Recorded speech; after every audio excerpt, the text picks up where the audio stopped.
गोद लिया बेटा। महिमा, अब भी समय है, ज्यादा देर नहीं हुई है। वंश को चलाने के लिए लड़का ही जरूरी होता है। लड़कियों का क्या है, वो तो पराया धन होती है।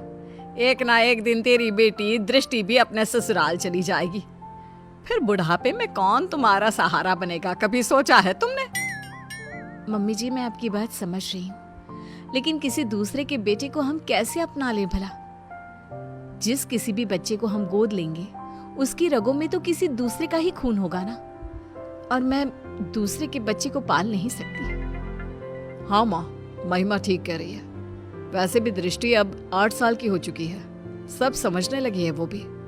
अगर हम बच्चा गोद ले भी लेते हैं तो हो सकता है कि कल को वो भी उस बच्चे को एक्सेप्ट ना कर पाए। अरे वो सब तुम समय पर छोड़ दो, समय के साथ साथ उसे भी सब समझ में आ जाएगा। वसुंधरा अपनी बेटे बहू को रोजाना यही बात बोलती, जिसे गिरीश और महिमा नजरअंदाज करते रहते। फिर एक दिन, तुम लोगों को पता है वो जो हमारे पड़ोस में विमला रहती थी ना, जिसकी सिर्फ 2 बेटियां थी, आज उसकी बंद कमरे में लाश मिली है। जानती हो, उसकी सास ने भी उसे समझाने की बहुत कोशिश की थी कि किसी लड़के को गोद ले आए, लेकिन उसने अपनी सास की एक ना सुनी। और देखो, आज कंधा देने वाला भी कोई नहीं। वसुंधरा की इन बातों का गिरीश और महिमा पर इतना ज्यादा असर पड़ता है कि वो तुरंत ही बच्चे को गोद लेने का फैसला कर लेते हैं। तकरीबन 3 घंटे की प्रक्रिया के बाद गिरीश 6 साल के हर्ष को संग लेकर घर पहुंचता है।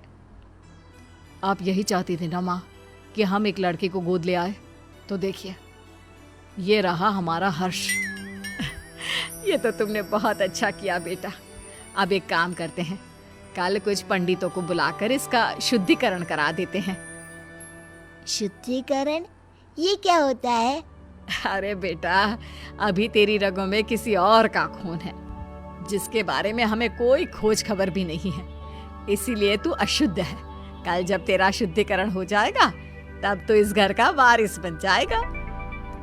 तो क्या कल आप इंजेक्शन लगाकर मेरे शरीर से खून निकाल लेंगे? अरे ना ना बेटा, ऐसा कुछ नहीं होगा। हाँ, मुझे पता है ऐसा ही होगा। मैंने पढ़ा था, खून की शुद्धिकरण को डायलिसिस कहते हैं। इसके जरिए जो हमारे शरीर में गंदा खून होता है वो निकाल देते हैं। आप लोग भी कल मेरे साथ यही करोगे ना?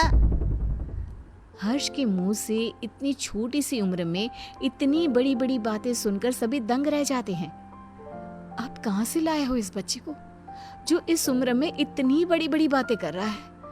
कहा था ना कोई मासूम सा बच्चा लाना। महिमा, यह अभी सिर्फ 6 साल का है। अगर मैं इससे भी छोटा बच्चा लाता तो तुम्हें पता ही है छोटे बच्चों के साथ कितनी दिक्कतें होती हैं।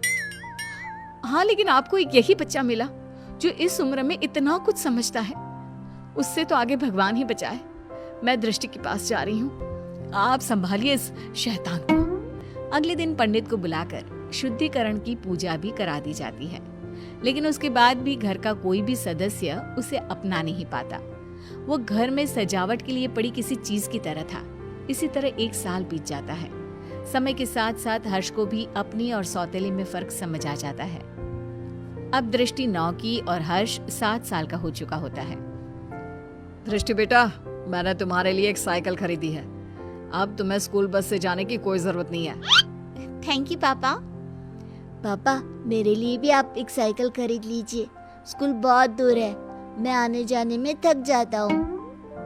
अगर स्कूल इतना ही दूर है तो कल से जाने की कोई जरूरत नहीं है, घर पर बैठ जा। मेरे पास इतने पैसे नहीं कि अब तुझे भी साइकिल खरीद कर दे सकूं। हर्ष मुंह लटकाकर वहां से चला जाता है। तुम लोग क्यों उसे अपना नहीं पा रहे हो? आखिर कब तक ऐसे ही उसके साथ सौतेलापन का व्यवहार करते रहोगे? दृष्टि की तरह अब वो भी तुम लोगों का बेटा है। बुढ़ापे में वही तुम्हारा सहारा बनेगा। माँ प्लीज, आपके कारण ही हम इस लावारिस को उठाकर घर लाए हैं। इससे आगे हम और कुछ नहीं कर सकते। ऐसा तो तुम उसकी जिंदगी बर्बाद कर रहे हो बेटा। अगर आपको ऐसा ही लगता है तो छोड़ आइए इसे वहीं जहां से ये आया था। तुम्हारे अंदर की इंसानियत कहाँ मर गई?